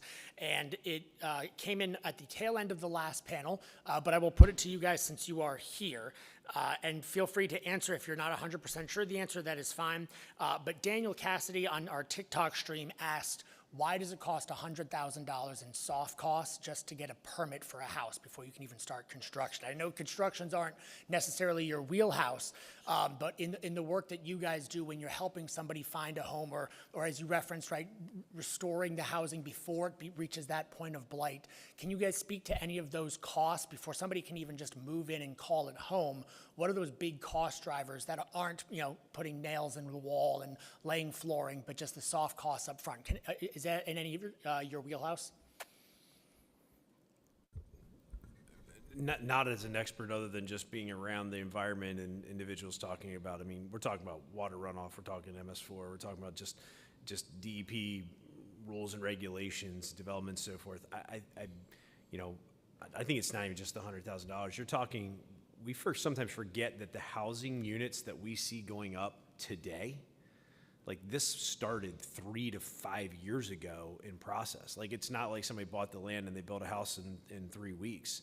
You're talking years of time for housing development to go up. So that's not a great answer, but it's sunk in a lot of those land development costs. That mirrors what we heard at our hearing yesterday, where the developers and the builders were telling us it can take 2 years to even get the first shovel in the ground. What family that's already paying a mortgage on one hand that has to buy a lot, maybe buys the lot for $100,000 and then has to spend another $100,000 before they even put the first shovel in the ground and wait 2 years? How do you possibly, as a young working family, carry all of those costs at once? So thank you for that. Ms. Hartman, your closing comment, I think, is especially poignant about being not just articulators, but being problem solvers. Because a lot of the questions, I mean, the last panel summarized it well when they said there's no single silver bullet, right? We're talking about land development costs, we're talking about codes, we're talking about instability, we're talking about the exacerbating issues of utility costs and food costs and all these other things that you pointed out, right? Create crisis, not stability. So what would be something that could be done today that, again, it's not the silver bullet, but it will at least move the needle in the right direction, whether it is one simple regulatory fix, whether it's something like, you know, the governor's action team, which exists on the economic side of things, right? If you have a local business that's struggling, the action team comes in, tries to help out, tries to streamline processes to save that business. Would it be something like that that would exist to come in and provide relief for immediate housing needs or something like that? What would be something that today, if whether it was the legislature, the regulators, the governor, the local governments, the code enforcement, the planning commissions, could somebody do something that would make your job and the people, and this could be for any of you, the people that you work with, just breathe a little sigh of relief? You could write me a really big check. I mean, I am, you know, we do eviction prevention, rental assistance. We see, you know, different facets every day. We have, you know, people that, you know, once a year they might call and say they need rental assistance, or we have that mom that's done it forever and just has one, you know, a sick family member that they have to travel for to use extra gas money that puts them over the edge. So I'm all about funding, and I'm serious. Like, if somebody could write me a really big check, that would be amazing. I mean, I would love to have somebody come in with a $1,300 rent and pay it all, and we can't. If I paid every person's rent that was over $1,000, I'd be out of funding probably within 6 months. So that's why we kind of got to cap it off at a certain amount.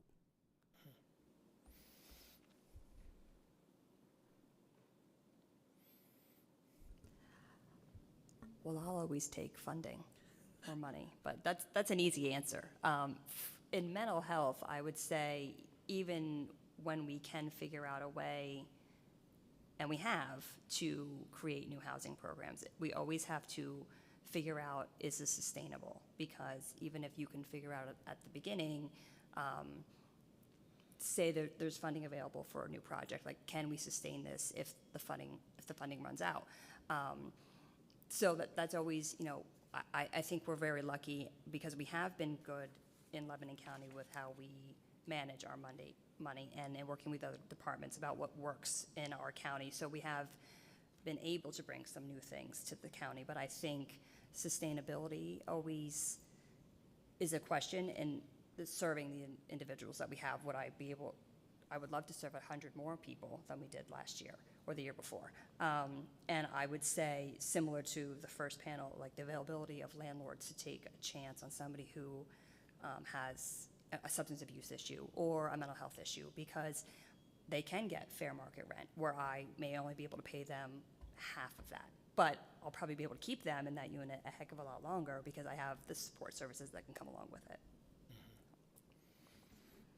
Director Smith, I noticed on here the statistics rates that you cited for, you know, be the before and after changes for people who were part of your intake program. You know, food security rises, households behind in utilities drop, employment increases, and specifically to what Ms. Stakem just pointed out, right, when we talk about kind of the self-perpetuating problem that is especially people with substance abuse issues, and then they're not able to keep their job, and then they lose their home, and then that property becomes blighted. The reverse is true too, right, where the number one coefficient for people to recover from substance abuse issues is having gainful employment. So if they have a job, they'll get better, they'll be able to take care of their property. So being able to continue that. So is there something that, again, when government gets involved, doesn't necessarily always make things better. Look at code enforcement, for example. But from your side, from the private perspective, is there something getting the state out of the way, or is there a way that the state could be helpful so that the good work that you were doing could be expanded? Yeah, I mean, I don't know if it's getting them out of the way. It's understanding that there's this merging of wraparound services. And again, looking at SNAP benefits, looking at WIC. These programs are supplemental programs that we all have to wrap around to support. So we saw a significant impact back in November when we had a SNAP scare. It's called a SNAP scare, right? It eventually happened. We had a federal government shutdown. We had a delay in the LIHEAP, and we had no state budget. So the state government was leaning into, the federal government was leaning into community-based organizations where we leaned into really aligning with the community partners to what Jocelyn's saying is like, this is about wraparounds, right? And again, going back to this is home ownership, right? We want to focus on home ownership at some level. We can't get to home ownership if we can't get gainful employment, stability, wraparound services, some longitudinal time inside of housing that develops an individual to be able to say, now I want to get into home ownership. So I don't think it needs to be get out of the way. It's how do we align and how do we collaborate and partner to make sure that we're taking folks in the right direction.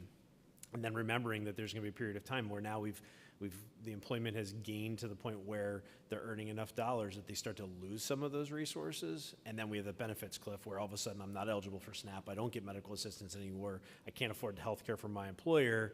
And I went from here to here. And that is a significant challenge, which is a whole nother probably policy forum.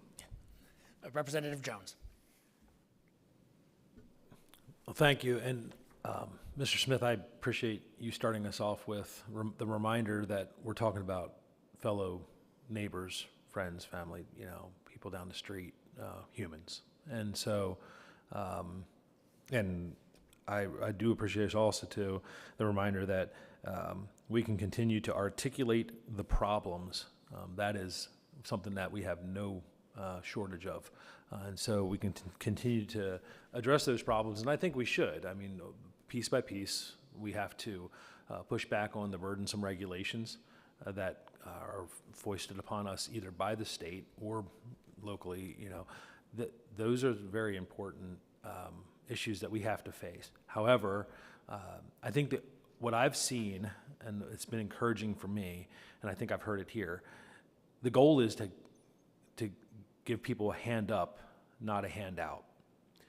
And in doing so, I think the ultimate goal should be to move forward efficiency so that we actually don't have to write the big check, right?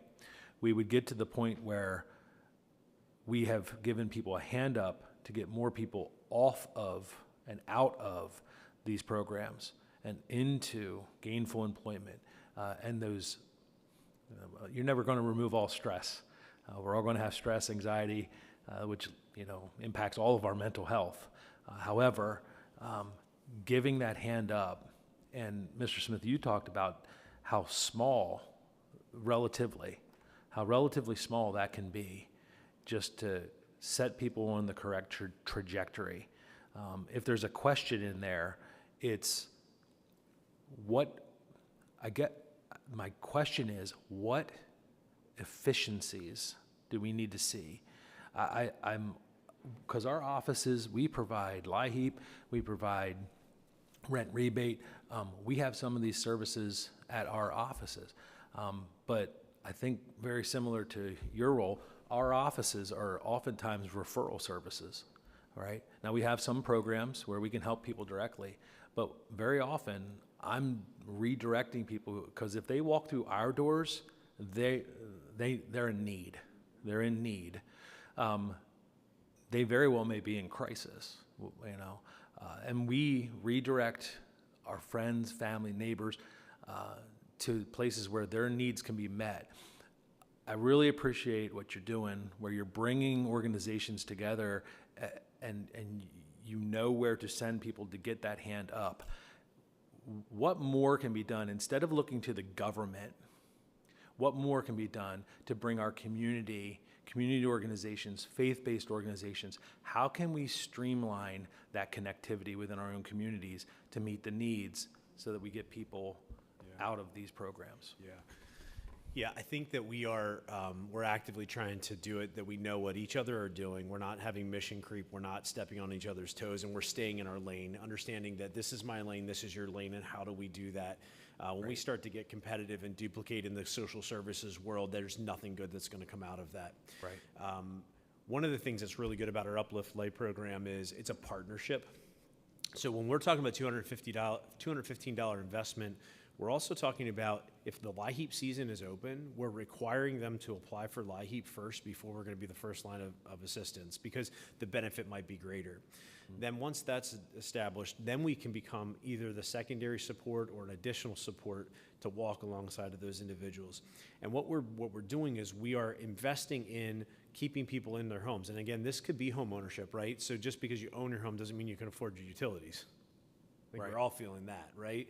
So when we look at that, one of the things that we've talked about is causation versus correlation of some of our data. So dating pre-COVID, we were investing about $15,000 annually in our utility assistance program. And so if I'm looking at a plot and I say this is where $15,000 is, and I look at the number of nights stay in our homeless shelter, it was up here. COVID did a lot of interesting things for us, and one of those was the ERAP system where we just dumped tons of dollars into utility assistance, rent assistance. And what we didn't do during that period of time was walk alongside of individuals. We just threw money at it. And on the backside, as we pulled those dollar resources back, folks were like, wait, where'd that support go? And nobody was walking with them to talk about financial planning, budgeting. And I'm not talking about like, don't go to Starbucks today. I'm talking about real budgeting to say, hey, your water bill comes on a quarterly basis, not monthly. And you need to prepare for that. What's that going to look like? People literally understanding where their dollars are going. So as we walked through that, we began to, on the backside of COVID, increase our investment in utility assistance to the tune of about $80,000 to $90,000. So $15,000 to about $80,000 to $90,000. But what happened was our nights of stay in our homeless shelter actually crossed on that axis and came back down. So I wish I had the specific data to say that those are people that we prevented from going homeless, but there's some causation there that says, hey, if I invest in keeping people in their homes, they're not going to end up in a homeless shelter. And that's a partnership again, right? So you're going to address LIHEAP, you're going to refer to us, we're going to assist, we're going to refer to somebody else, and we begin to walk with people more deeply and in long term. That's a great goal. Thank you. Yeah. Online, we've got Deputy Chair Nelson. Deputy Chair Nelson, you're up. Thank you.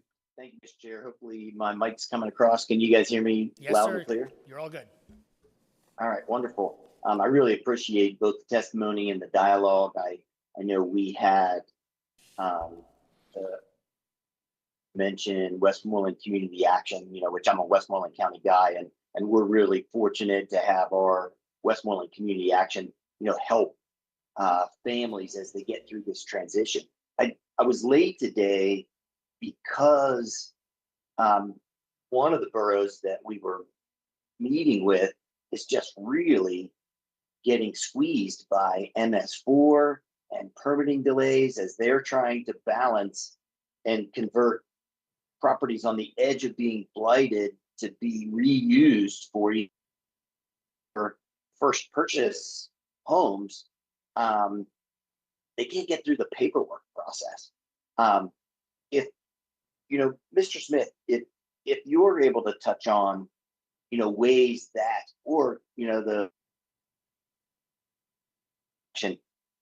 oftentimes we don't hear organizations like Community Action talking about the impact of permitting delays. We have the same community, 4 months has been trying to get a private investor who wants to restore pharmaceutical services in that community, and they can't get the permits done to be able to move forward with a project. Can you touch on ways that your organizations may be able to help us to let government realize the sense of urgency and just the delay in economic opportunity that's happening? No. I think we've been uniquely positioned, and I'm gonna probably dance this question because the real answer is I don't know how we do it. I know what we're gonna try to do. We've been uniquely positioned that Lebanon County Christian Ministries is CAP-like. It's not to take anything away from Christine, but Christine, they have their kind of work that they do and we do, and we were just both at the CAP conference for the state. The Housing Collaborative project here in Lebanon, when we had envisioned this coming out of our housing study, was 100% about bringing people to sit in a room around a table from a diverse background to remove those barriers. And I think we do it in our everyday work, right? I mean, we try to remove barriers for our success individually, no matter what it is. We just have to get the right people sitting around the table. So probably you did a great thing today that you were at the municipality and there's people that are aligning, but we just filled out the NAP application for nonprofits through DCED. That's a burden. That's Right, a burden. right. And I uploaded the same document 3 times and put a narrative in twice. Like, I would encourage you to just run through the process individually and understand what it takes to get something achieved. And once you do it, again, you're human before you're a representative. Like, when people are trying to do these things, it's like you start scratching your head, like, who created this? And why are there so many barriers to success? And I think zoning is probably the same thing. If you were to be the builder or the revitalizing entity, what were the steps? And can you sit back and go, do we really need all of these steps? So I don't know that was a good answer. My no was probably better.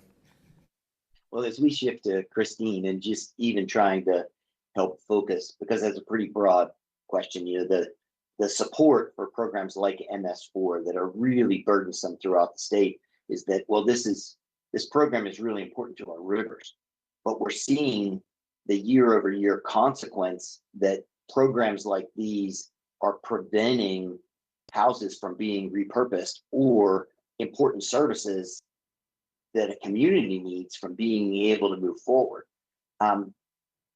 Christine, you're not an MS4 stormwater specialist, but if more houses were available, how does that impact the population that you're working with? Because the answer is embracing abundance and helping people to get their employment, but also they need a place to go aside from the Knights Inn. There's a saying in the community action world, if you've seen one community action, you've seen one community action. We are all different. So Lebanon County Community Action, we are not in the market of building homes or refurbishing homes. I'm a very small agency. I have 8 full-time staff and 2 part-time staff. We have a very small budget. The only real housing realm that I am in is we do have a 3-unit transitional home in Annville that we oversee. But as far as doing new builds, et cetera, I don't have a hand in that, so I really can't answer that question. Okay, thank you. Thank you, Mr. Chair. Thank you. Chairman Diamond. Thank you, Mr. Chairman. I really do appreciate all of you sharing today, and I admire all of you. I don't know how you do what you do. I am one of those people who I care about other people, but I have this empathetic, and if I would deal with what you folks deal with on a daily basis, I would not be able to sleep when I go home. So I admire you for being able to do what you do. But earlier you said, write a big check. We will never get to the point where we won't need to have folks like you who need to help people who are in need. We're never going to get to that point. I mean, we already know that. Although it's a laudable goal. But you all, 2 out of 3 of you talked about writing a big check. So just for the folks at home that are listening, can you each clarify what exactly is the funding streams that you rely on? So we're about a $1.8 million budget. About 65% is private donor dollars. We receive about 12% of our budget is state food, which then a portion of that goes out to support other agencies. And then other grants would be filling the rest of it. So for us, most of it is private donors.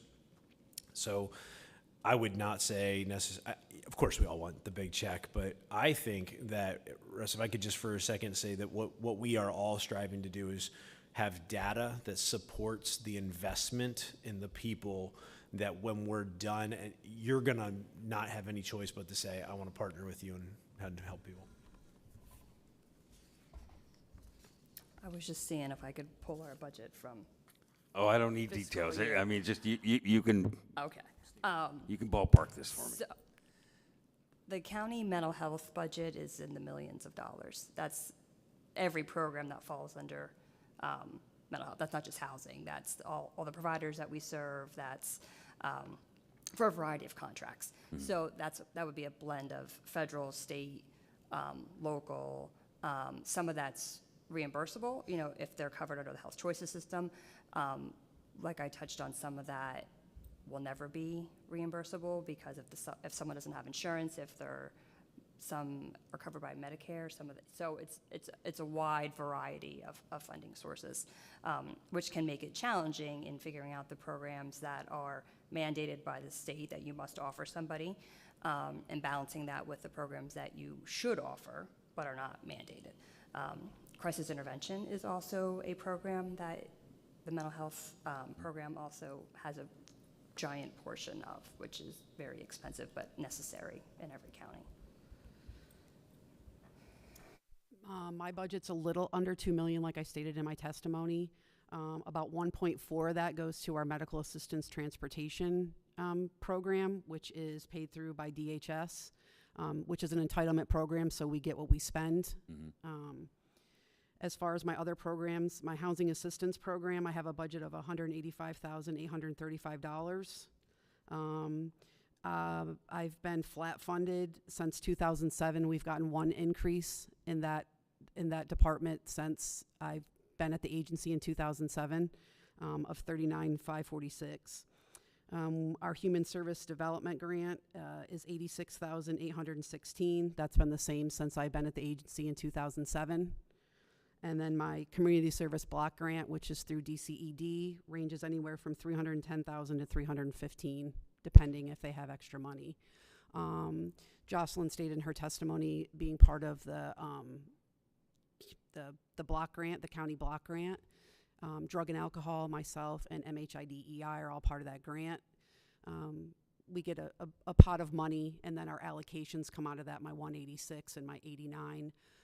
But we all go around the table, and if MHID is going to have a little left over, or drug and alcohol, they can give it to myself or other departments.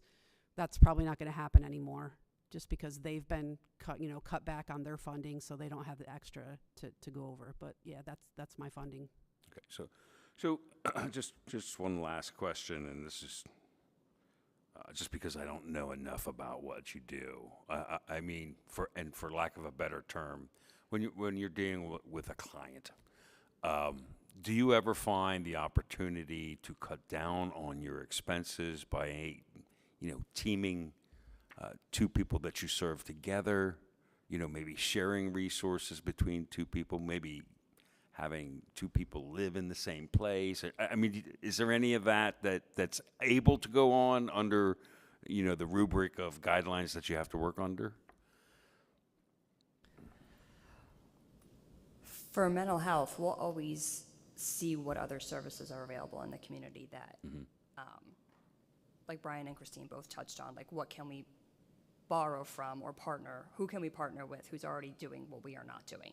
From a rent and housing aspect, we will always, people always pay what they can. So is it 30%? Are you offering, you're part of the utility, so it's not just say we are paying, the whole bag.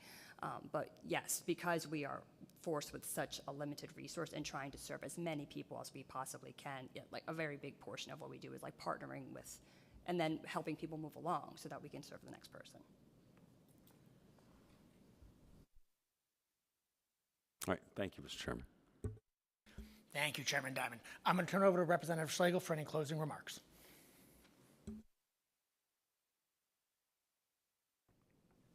Thank you, Mr. Chairman.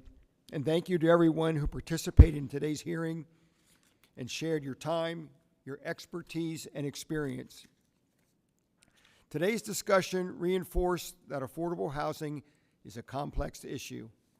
We heard about the challenges families face in finding attainable housing, the pressures placed on local communities, and the obstacles that builders, nonprofits encounter when trying to meet the demand.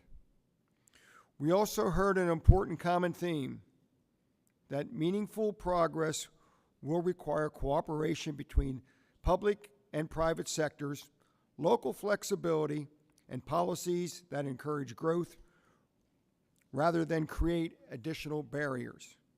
As legislators, our responsibility is to continue reviewing practical solutions that increase housing opportunities while respecting taxpayers and the unique needs of our communities.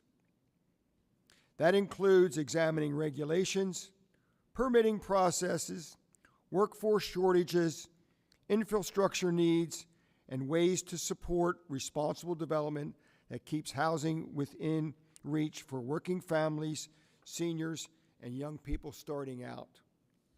This issue is about strengthening communities, supporting economic opportunities, and ensuring Pennsylvania remains a great place where people can afford to live, work, and raise a family. I appreciate the thoughtful testimony provided today and the respectful dialogue that took place. The information shared during this hearing will help guide future conversations and potential policy considerations moving forward.